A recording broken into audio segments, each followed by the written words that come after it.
Welcome to the Slop Farm. Enjoy the video. You start by confirming your GPU model and current driver version so you know what to install. Once done, back up Call of Duty settings and close the game and any overlays to avoid conflicts.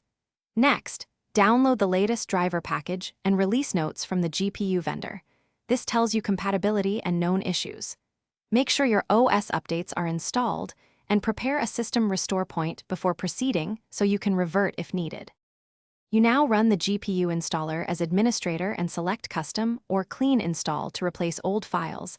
This reduces driver conflicts.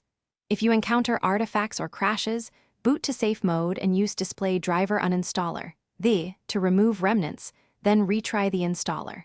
After the driver finishes, also install any recommended chipset or Windows optional updates because they can impact stability and performance. Finally, you finish by launching Call of Duty, resetting graphics to the recommended presets, and testing in a short multiplayer match to verify performance. Once done, monitor GPU temperatures and frame rates and tweak DLSS, ray tracing, or resolution scale to hit your target FPS. Lowering one setting often yields big gains.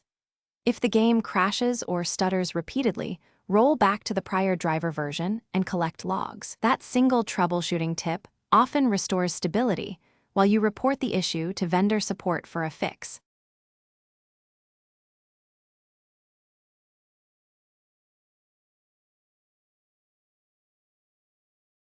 Thanks for watching. Consider subscribing if we helped you today.